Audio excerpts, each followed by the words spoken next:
It is just hot as fuck.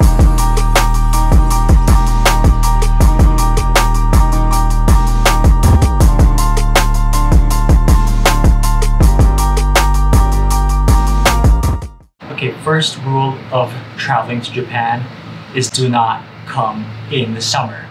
I'm serious, it might be funny, but it is the worst season. It is my most despised season in Japan. It is hot, it is muggy, there's not enough positives to outweigh the negatives. I'm always trying to do things at the last minute because I want to stay inside my air-conditioned apartment and not go out, not take public transportation, not be outside. It is that hot and muggy, and this is coming from someone who grew up in Hawaii. So in case you're coming here for the first time, my name is Barrett. I am from the US and I live and work in Tokyo. And I'm sorry ahead of time, I apologize, because this might be a little bit more of a negative video.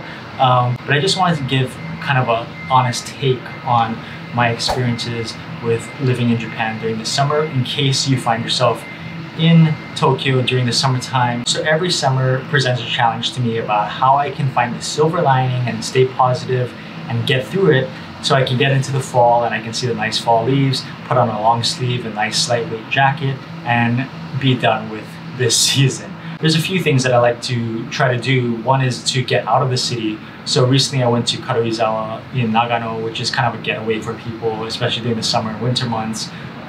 It's a little bit cooler, a little bit more relaxing. You're surrounded by a lot of green and nature. Another thing that I've done during the summer is go to a lot of festivals. Summer in Japan basically equals festivals and fireworks. And fireworks culturally are meant to lift people's spirits. So even during this hard time this year, there are fireworks here and there that I've heard, even though pretty much all the festivals and events are canceled. The only thing about these festivals is that it can get super crowded. And so I've been trying to find festivals that I can enjoy where they're a little bit less crowded, or they're more local neighborhood festivals, but you still get that festival vibe and spirit. And I'll talk about a couple of them a little bit later. But one thing that I like to do all through summer is enjoy the fruits in Japan. This season in Japan is the best for Japanese fruits. They are the juiciest I've ever had anywhere. So I definitely try to get a lot of that. It is really hot.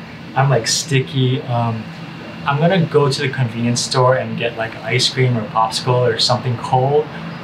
So you can come with me and I'll continue this talk just in a sec. Hold up.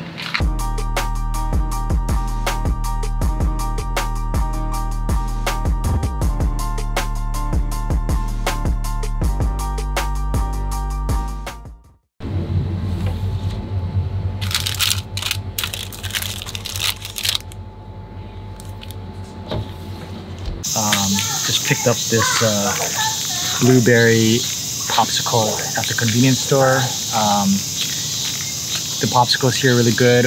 They use the fresh fruits in season, and blueberries are one of the fruits in season. I'm not like a big fan of just eating it straight, but I'll put it in smoothies and definitely pick up these popsicles here.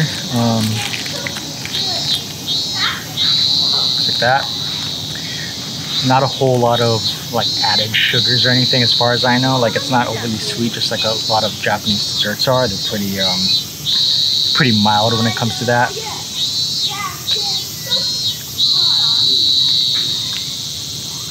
Good. So like I was saying, fruits are some of my favorite things about summers in Japan because they're so good. My favorite are probably peaches or grapes. Peaches are from the Yamanashi prefecture. They're very juicy, very sweet, and they're huge. But they're a little bit expensive at the supermarket. They usually go for like packs of 2 for about $6 to $8. So it can be a little bit pricey, but being that they're not available year-round here, because Japan is really about the season and what fruits are in season, they only sell those fruits basically. I only can get in the summer, so I'm willing to spend a little bit to get some good peaches. Grapes are kind of the same thing. Grapes are huge and juicy. One of the things that I've been doing the past few years we've been going to Koshu in Yamanashi Prefecture again. Koshu is kind of the grape and wine capital of Japan. So there's like a lot of vineyards in the area. And we go to this one place called Farm Kunugi, and they have a bunch of grapes that they raise on their vineyard. Some of the good ones and some of the popular ones here are Shine Muscat. It's a green grape. It's really sweet. I prefer the dark ones. So like the Fujimi Nori and the Kyoho grapes are super sweet. When I first tried them, I was like, what have I been eating all my life? It wasn't grapes.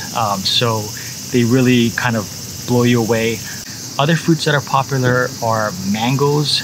Mangoes are really juicy.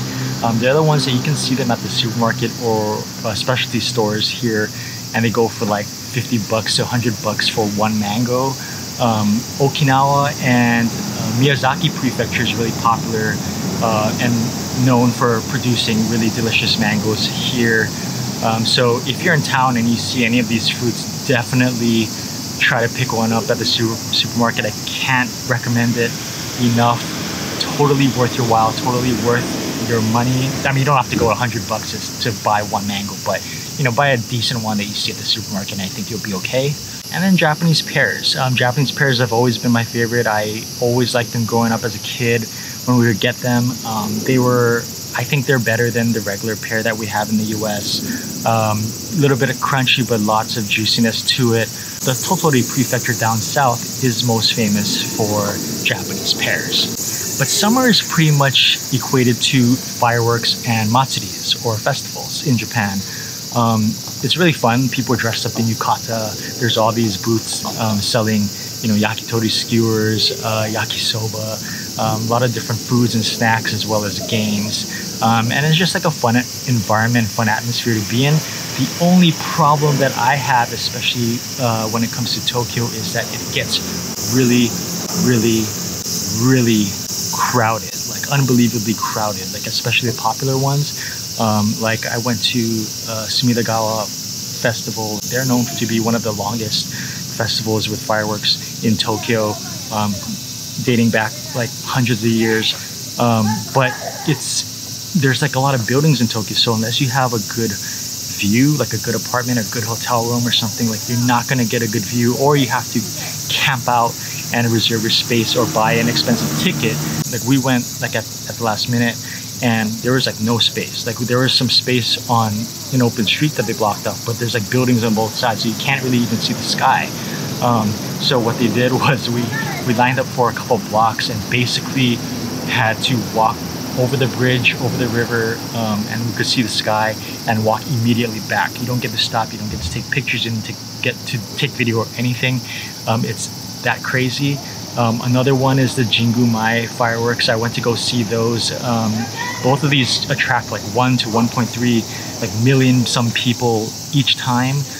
So that plus, I mean, it's hot, right? Like it gets to like 95 degrees Fahrenheit here. With the heat index, it's like 115, sometimes even 117 I've seen, which is about 46 degrees Celsius, which is unbearable. And especially if you're going to be going to and from on a crowded train that doesn't have a lot of air and it's just like body to body, like you get, you know, you can get in a bad situation really quick. So for me personally, I'm already like overheating as it is, just being outside. So after I got my first experiences at these festivals, I kind of stopped going because it just gets too hot. So I go to the smaller festivals, or because even the smaller ones, like this is one that's near where I live called the Kyoto Festival, and as you can see, it is packed. Like the streets are packed, and this is not even a festival that would really be on a list of places to go in Tokyo, you know. So I think if you want some of that experience and some of that real local experience, like these are very fine to go to. Other festivals are a little bit bigger that I like are the Kagurazaka Festival and the Koenji Aodori Festival. These are both big ones, but it's really cool to see the dancing, and it's not overwhelmingly crowded. Like you're not vying for space to see fireworks. You're kind of just lining the streets and watching these dancers go by. The Koenji one especially, it attracts like 1.3 million spectators per year, so it does get a little bit hectic. But I went one time last year and it was bearable, so not too bad. But yeah, that's how I kind of view summer. It's just like, it's really hot. You get sticky. You just need to take multiple showers a day. So, you know, I don't recommend coming during this time, but if you are here, you know, definitely try the fruits at the supermarket, best season, and then also try to go to one of the smaller festivals. You don't need to go to the major ones that are in all the vlogs and everything like that. So, it's like bugs crawling on summer. If you want to see more of these videos about life in Tokyo, definitely give me a like and subscribe. Leave a comment if you have any questions. I'll try to answer it to the best of my ability. But otherwise, I will see you in the next one. Hopefully it's not as hot.